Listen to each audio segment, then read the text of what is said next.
സംഗതി പൂർണ്ണമായി എന്ന് തന്നെ പറയാം. മുസ്ലിങ്ങൾ അടക്കമുള്ള ന്യൂനപക്ഷത്തിന്റെ ആധാർ കാർഡുകൾ ഡീആക്ടിവേറ്റ് ആക്കിയിരിക്കുകയാണ് കേന്ദ്രം. ബംഗാൾ മുഖ്യമന്ത്രി മമതാ ബാനർജി തന്റെ സംസ്ഥാനത്ത് നടന്ന ഈ കാര്യം തുറന്നു പറഞ്ഞപ്പോഴാണ് രാജ്യം ഇതറിയുന്നതും ഞെട്ടിത്തരിച്ചു പോകുന്നതും. ആധാർ കാർഡ് ഡീആക്ടിവേറ്റ് ആക്കുന്നതിലൂടെ നഷ്ടപ്പെടുന്നത് ഓരോ ന്യൂനപക്ഷക്കാരന്റെ പൗരത്വമാണ്. ഇന്ത്യ എന്ന രാജ്യത്തെ പൗരൻ എന്നതാണ് ഡീആക്ടിവേറ്റ് ആയി പോകുന്നത്. അപ്പോൾ പിന്നെ മുഖ്യമന്ത്രി എന്ന നിലയിൽ മമത എങ്ങനെ ആശങ്കപ്പെടാതിരിക്കും? കാരണം അവർ പറയുന്നത് ദേശീയ പൗരത്വ നിയമം നടപ്പിലാക്കുന്നതിന്റെ ഭാഗമായിട്ടുള്ള കേന്ദ്ര സർക്കാരിന്റെ നീക്കങ്ങളുടെ ഭാഗമാണ് ഇത്തരത്തിൽ ആധാർ കാർഡുകൾ, അതും സമൂഹത്തിലെ ന്യൂനപക്ഷങ്ങളുടേത് മാത്രമായിട്ട് ഡീആക്ടിവേറ്റ് ആവുന്നത്.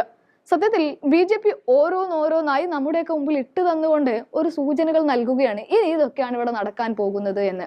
അതായത് മൂന്നാം ഊഴത്തിൽ മോദി തന്നെ വീണ്ടും വിജയിച്ചു വന്നാൽ എന്തൊക്കെയാണ് ഇവിടെ സംഭവിക്കാൻ പോകുന്നത് എന്നതിന്റെ ഒരു സൂചന. എന്തുകൊണ്ടാണ് ലോക്സഭാ തെരഞ്ഞെടുപ്പിന് മുന്നോടിയായിട്ട് ഇത്രയധികം ആധാർ കാർഡുകൾ ഡീആക്ടിവേറ്റ് ചെയ്തത്? ഇതൊരു ചോദ്യം തന്നെയാണ്. മിക്ക ആളുകളുടെയും ആധാർ കാർഡുകൾ നിർജ്ജീവമാവുകയാണ്. ഇതിൽ SC ഉണ്ട്, ST ഉണ്ട്, ന്യൂനപക്ഷ വിഭാഗങ്ങളുടെ ആധാർ കാർഡുകളാണ് ഇങ്ങനെ നിർജ്ജീവമായി കേന്ദ്രം തള്ളുന്നത്. എന്നാൽ മമത ഇവിടെ ആധാർ കാർഡ് നിർജ്ജീവമാക്കിയവർക്ക് ബദൽ തിരിച്ചറിയൽ കാർഡുകൾ നൽകുകയും അതുവഴി സാമൂഹ്യക്ഷേമ പരിരക്ഷയ്ക്ക് ജനങ്ങൾക്ക് ഉറപ്പ് നൽകുകയുമാണ് ചെയ്യുന്നത്. ഇതോടൊപ്പം തന്നെ പൗരത്വ നിയമത്തിന്റെ അടിസ്ഥാനത്തിൽ ജനങ്ങൾക്ക് ഈ രാജ്യത്തിന്റെ പൗരനാണെന്ന് തെളിയിക്കാനായില്ലെങ്കിൽ ഡിറ്റൻഷൻ ക്യാമ്പുകളിലേക്ക് തള്ളും എന്നുകൂടിയുണ്ട്, അഥവാ അഭയാർത്ഥി ക്യാമ്പുകളിലേക്ക് മാറും. ഇവിടെ താൻ അത് അനുവദിക്കില്ല എന്ന് മമത പറയുമ്പോൾ തന്നെ അത്തരമൊരു കാര്യമാണ് നടക്കാൻ പോകുന്നത് എന്നുള്ള സൂചനയാണ് ബംഗാളിൽ നിന്നും മമതയുടെ വാക്കുകളിലൂടെ തെളിഞ്ഞു കാണുന്നത്. എന്നാൽ അതേസമയം തന്നെ ആധാർ കാർഡുകൾ ഡീആക്ടിവേറ്റ് ആയത് സാങ്കേതിക പ്രശ്നമാണ് എന്ന് പറഞ്ഞ് തടി ഊരാനാണ് ആര് ശ്രമിക്കുന്നത്? കേന്ദ്രം ശ്രമിക്കുന്നത്.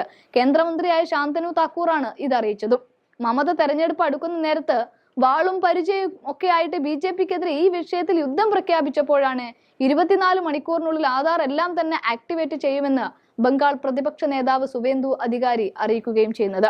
ഇവിടെ കേന്ദ്രം പറയുന്നത് മമത പരിഭ്രാന്തി സൃഷ്ടിക്കുകയാണ് എന്നാണ്. പക്ഷേ എന്തൊക്കെയാണെങ്കിലും പൗരത്വത്തിന്റെ രേഖയായ ആധാർ ഒരു നിമിഷത്തേക്കാണെങ്കിലും ഡീആക്ടിവേറ്റ് ആക്കി എന്നുണ്ടെങ്കിൽ അത് പരിഭ്രാന്തി പരത്തുന്ന ഒന്ന് തന്നെയാണ്, പ്രത്യേകിച്ച് ന്യൂനപക്ഷങ്ങൾക്ക്.